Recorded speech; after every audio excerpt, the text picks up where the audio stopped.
Tapi ya, baiklah kita akan kembali berdiskusi dalam channel Gereja dan Masyarakat. Saya akan bercakap-cakap dengan Mener Denny Pinontoan. Ya, tapi ya, Pendeta Stephen, seorang dosen di IAKN.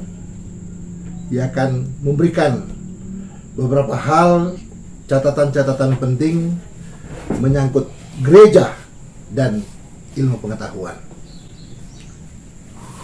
Berkaitan dengan itu, tentunya kami mengharapkan supaya channel Gereja dan Masyarakat ini diberikan like, subscribe, share, dan komentar-komentar. Kita langsung saja pada hal yang perlu kita percakapkan. Saya akan bertanya kepada Mener Denny menyangkut pandangan Anda terhadap ilmu pengetahuan itu. Silakan. ya, tapi ya, siapapun yang menyaksikan channel Gereja dan Masyarakat ini, jadi Pendeta Stephen mengajak saya dan tentu kita semua, meski yang lain tentu hanya menonton, berbicara atau mendiskusikan seputar topik gereja dan ilmu pengetahuan ya, Pendeta. Nah, sebenarnya ini masalah klasik dalam kehadiran kekristenan atau gereja di dunia modern, tapi sudah bermula dari zaman abad pertengahan, yaitu tentang kedudukan gereja bukan hanya secara fisik, kehadiran organisasi, institusi, tapi juga berkaitan dengan pemahaman atau katakanlah doktrin pengajaran gereja tentang manusia, alam semesta, dan lain sebagainya. Nah, topik ini luas sekali sebenarnya, dan luas, tapi juga dia berkaitan dengan sejarah yang panjang. Nah, tapi kalau kita memulai, katakanlah sedikit kembali ke Perjanjian Baru ataupun ke Perjanjian Lama, maka sebenarnya kita tidak tidak menemukan suatu pembedaan, bukan perbedaan tapi pembedaan yang signifikan antara apa yang satu pihak dipahami sebagai agama atau keimanan dengan ilmu pengetahuan. Sebenarnya kita tidak menemukan itu. Nanti di era modern, dan inilah yang membuat topik ini menarik terus dibahas, yaitu ketika muncul apa yang disebut dengan modernisme, yang kemudian di antaranya yaitu sekularisasi mulanya, tapi kemudian berkembang menjadi sekularisme, yang kemudian oleh ilmu pengetahuan modern memisahkan antara apa yang disebut dengan unsur mitos dan logos. Padahal di masa kelahiran agama-agama pada umumnya, terutama Kristen yang juga merujuk dari agama Yahudi, kita melihat di situ sebenarnya tidak ada pembedaan yang sangat tajam atau bahkan dikotomi yang radikal yang mengatakan ilmu pengetahuan haram, lalu yang benar itu hanya iman. Tidak ada sebenarnya ya. Kalau kembali ke kisah penciptaan berkaitan dengan kejatuhan manusia dalam dosa, sebenarnya menurut saya yang hendak ditekankan oleh teks itu adalah ketika kemampuan bernalar, kemampuan berpikir yang adalah anugerah Tuhan sebenarnya, karena Tuhan menciptakan manusia itu utuh, digunakan untuk tujuan-tujuan berkuasa. Itu yang disoal. Tapi sehingga kemudian dikatakan manusia jatuh ke dalam dosa. Tapi kemampuannya berpikir, bernalar, dan memanfaatkan organ otaknya itu untuk dioptimalkan, dikembangkan dalam upaya-upaya untuk melestarikan kehidupan justru dianjurkan. Saya tidak hafal, tapi ada satu ayat yang mengatakan awal pengetahuan, permulaan pengetahuan Hikmat. adalah hikmat. Nah, itu dia kan, pengetahuan dan hikmat itu dua hal yang bisa berurutan tapi tidak bisa dipisahkan. Artinya dasar-dasar pengajaran kekristenan baik Alkitab PL maupun PB sebenarnya tidak membedakan itu. Bahkan kan pendeta, kalau kita baca di Yohanes 1 ayat 1, pada mulanya adalah firman, dalam bahasa Yunani logos, yang kemudian itulah sampai sosiologi, teologia, antropologi, itu kan dari kata logos, ilmu pengetahuan atau wacana, diskursus. Jadi kalau kita meletakkan pada hal itu sebenarnya tidak ada. Nanti kemudian berkembang bahwa kemudian ada konflik antara apa yang disebut dengan agama, dalam hal ini kekristenan, dengan ilmu pengetahuan modern terutama. Demikian dulu Pendeta Stevan. Oke, yang kedua, saya tahu Denny ini adalah seorang teolog dan sekaligus sebagai seorang akademisi yang banyak melihat hal terpenting untuk kita disikapi menyangkut ilmu pengetahuan itu sendiri, saintifik. Ya. Kira-kira bagaimana hubungan gereja, dalam hal ini Denny sebagai gereja itu sendiri, dengan ilmu pengetahuan? Ya. Silakan. Jadi kalau kita kembali ke hakikat dari agama atau gereja itu sendiri, katakanlah gereja, eklesia itu, dengan hakikat ilmu pengetahuan, mereka memiliki hubungan yang saling melengkapi. Itu satu kesatuan. Nah, dalam hal apa? Dan itu juga terjadi pada semua agama, ternyata, bahwa sejak agama itu berdiri, maka kemudian bersama dengan itu muncul apa yang disebut pendidikan. Itu ada di mana-mana. Artinya bagaimana mau mengajarkan wahyu, mengajarkan pemahaman-pemahaman atau pengenalan-pengenalan tentang Allah, tentang Tuhan, itu melalui sistem pendidikan. Sehingga para nabi, para rasul atau pendiri agama-agama juga sering mendapat gelar guru. Dan kata guru itu juga kita gunakan hari ini untuk sistem pendidikan modern. Nah, itu pertama. Kenapa dikaitkan dengan pendidikan? Karena apa yang kita sebut ilmu pengetahuan, sains, teknologi, tidak boleh tidak harus dihubungkan dengan pendidikan. Pendidikan itu apa? Dia adalah sistem, metode, institusi yang memfasilitasi manusia. Di dalamnya terjadi proses belajar mengajar untuk memiliki pengetahuan, untuk kemudian memiliki keterampilan. Jadi pengetahuan, kecakapan. Tapi ini universal. Pun pendidikan modern dan postmodern bahkan masih tetap mengaku itu. Melalui pendidikan manusia difasilitasi untuk memiliki pengetahuan, bagaimana dia mengoptimalkan kemampuan bernalarnya. Tapi kemudian bagaimana organ tubuhnya itu kemudian dikendalikan, dikontrol oleh pengetahuan yang dimiliki untuk melakukan sesuatu keterampilan, kecakapan. Tapi diakui juga bahwa dua hal itu harus dilengkapi dengan apa? Itu yang kemudian katanya rujukannya harus ke agama-agama, yaitu spiritualitas. Albert Einstein mengatakan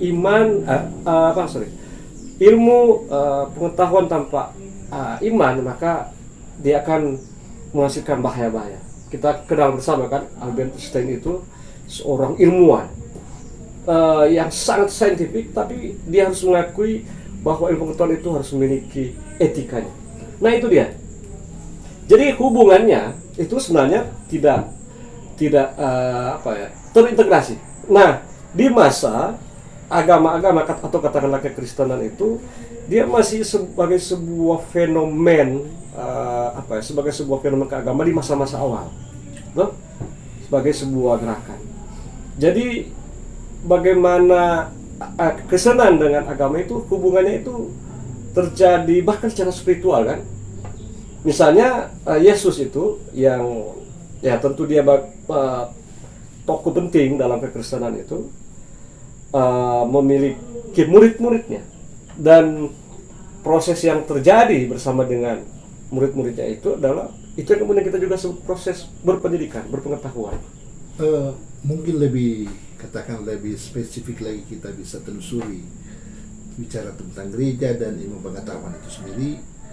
Bagi Mr. Denny, kira-kira bagaimana seharusnya kita sebagai gereja menyikapi atau bersikap terhadap saintifik atau ilmu pengetahuan?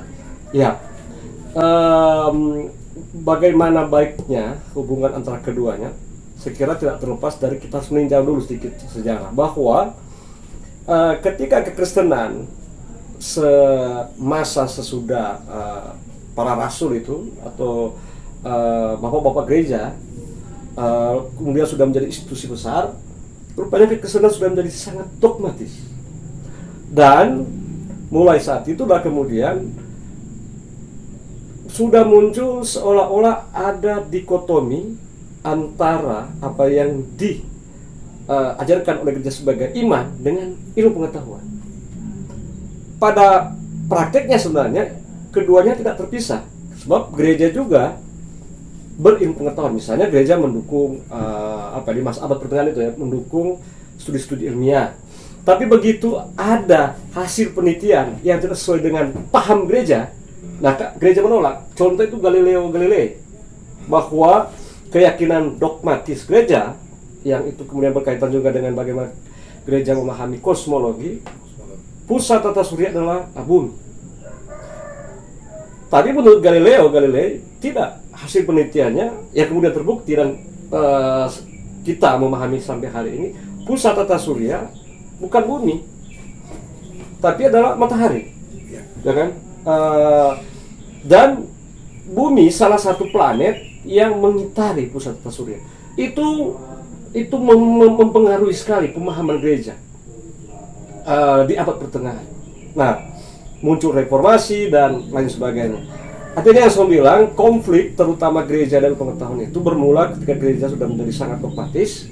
Lalu kemudian ketika justru buah dari reformasi itu antara lain munculnya kebebasan manusia untuk berpikir, subjektum, lalu kemudian kritik kemajuan yang menghasilkan apa yang disebut dengan modernisme yang mengandalkan rasionalisme.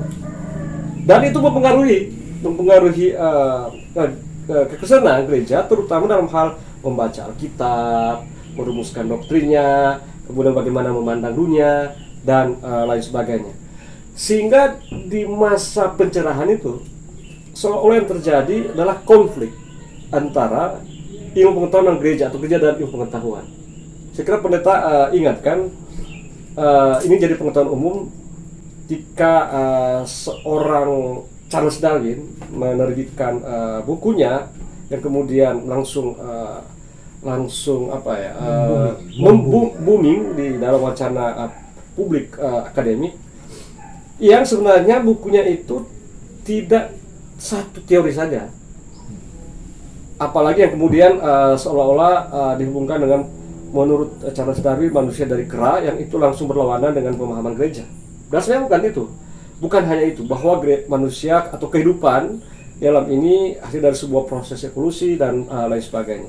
Dan selain Charles Darwin, ada juga seorang naturalis Inggris yang pernah datang ke Minahasa, namanya Alfred Russel Wallace, yang banyak memberi sumbangan bagi Charles Darwin untuk kemudian melahirkan teori apa yang kita kenal sekarang, teori evolusi. Nah, buku itu dibaca, lalu kemudian katakanlah dianalisa oleh ilmuwan, termasuk ilmuwan Kristen dan teolog Kristen, dan memunculkan reaksi, dan ini menurut saya reaksi apologetis ketika Eropa terutama di beberapa abad yang panjang itu satu-satunya sebagai pusat realitas. Sekarang oleh modernisme, gereja hanya satu bagian, bukan lagi segala-galanya. Jadi ketika ada teori pemikiran yang kemudian mengatakan bahwa manusia, katakanlah seperti muncul dan berproses dari sebuah teori evolusi, dari sebuah proses evolusi, maka kemudian yang ada adalah reaksi. Karena keyakinan dogmatis yang dipertahankan bahwa terus manusia itu dan kehidupannya diciptakan oleh Tuhan. Nah, seolah-olah terjadi masa itu konflik antara ilmu dan iman. Itu di masa kita sudah berkembang di dunia modern, bukan di dunia mulanya atau bukan dari rujukan terutamanya. Nah, pertanyaan yang tadi itu, kita sekarang sudah hidup di era yang sebenarnya kalau dipahami secara linear seolah-olah sedang maju pesat.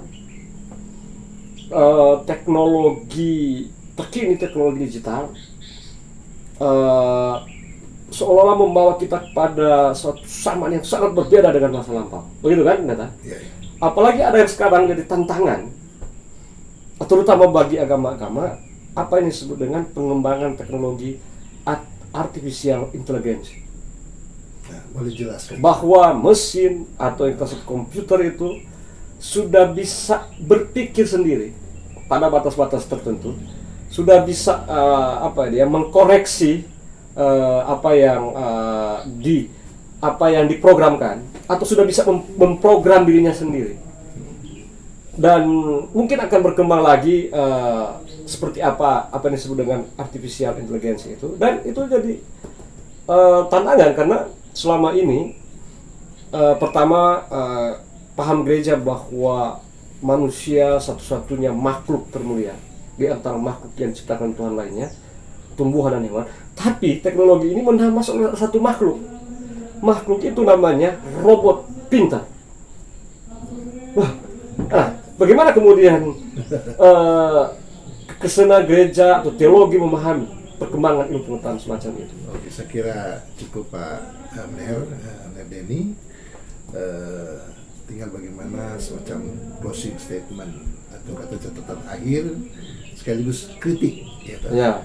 Dalam hal ini yang bisa disampaikan oleh Mer Denny firman Tuhan kepada kita semua. Ya. Silakan. Kekristenan itu kan kalau kita pahami dia sebagai sebuah institusi sudah berproses 2 milenium, sudah melewati macam-macam masa atau macam-macam perkembangan zaman, dan sekarang berada di zaman ini teknologi era digital. Saya kira ini bukan terakhir gereja berhadapan dengan perkembangan ilmu pengetahuan, bukan juga pertama sebenarnya, karena gereja sudah menghadapan dengan perkembangan ilmu pengetahuan yang menghasilkan teknologi yang berbeda-beda di sana. Nah, menjadi soal kalau kemudian memahami kekristenan atau gereja itu hanya dari satu sisinya, yang disebut sisi dogmatisnya, bahwa seolah-olah kekristenan, gereja, teologi itu hanya berkaitan dengan yang rohani atau yang berkaitan dengan iman untuk kesana. Padahal sejak mulanya, sejak lembaran-lembaran pertama Alkitab sampai penutupnya itu, Wahyu itu, semua itu berbicara tentang manusia dan kehidupannya sementara berlangsung. Artinya menghadapi tantangan perkembangan ilmu pengetahuan yang sangat pesat, termasuk teknologi, adalah gereja kembali ke hakikatnya, yaitu bagaimana dia sebagai utusan Allah, sebagai yang menjalankan misi Allah, missio Dei. Apa maksudnya? Apa artinya? Nah, antara lain berfungsi untuk merawat kehidupan bersama ini. Fungsinya itu seperti ketika manusia ditugaskan oleh Allah di Taman Eden, bagaimana dia kemudian ditempatkan di situ dan dia mestinya merawat Taman Eden itu. Seperti juga sekarang gereja fungsi merawat taman. Artinya dalam kaitan dengan itu, dalam merawat kehidupan bersama ini, mau tidak mau gereja harus memanfaatkan teknologi, atau gereja bersikap terbuka terhadap ilmu pengetahuan, dan gereja mau tidak mau harus menjadi bagian dari perkembangan ilmu pengetahuan itu, sehingga yang terjadi di situ adalah suatu hubungan yang dialogis, bukan lagi hubungan yang satu seolah-olah sedang merasa terancam, dan yang kemudian karena gereja sedang merasa terancam maka membangun kekuatan untuk menyerang. Sekira bukan begitu sekarang. Yang harus adalah bagaimana gereja membangun hubungan secara dialogis, karena sebenarnya sesungguhnya di dalamnya juga gereja berpengetahuan, berilmu pengetahuan. Bukan hanya tentang pengetahuan tentang Allah, tapi pengetahuan tentang bagaimana orang yang percaya itu menjalani kehidupan di bumi ini, dalam kehidupan yang nyata ini. Saya kira demikian. Oke, terima kasih kepada pemirsa ataupun sekaligus penonton di rumah yang mengikuti channel Gereja dan Masyarakat ini, yang sekiranya apa yang boleh kami percakapkan saat ini, kami diskusikan saat ini, bicara tentang gereja dan ilmu pengetahuan, itu bermanfaat untuk kita semua sebagai pribadi, orang yang belajar dan memahami tentang dunia ilmu pengetahuan, bahkan teknologi itu sendiri. Terima kasih. Tabiah.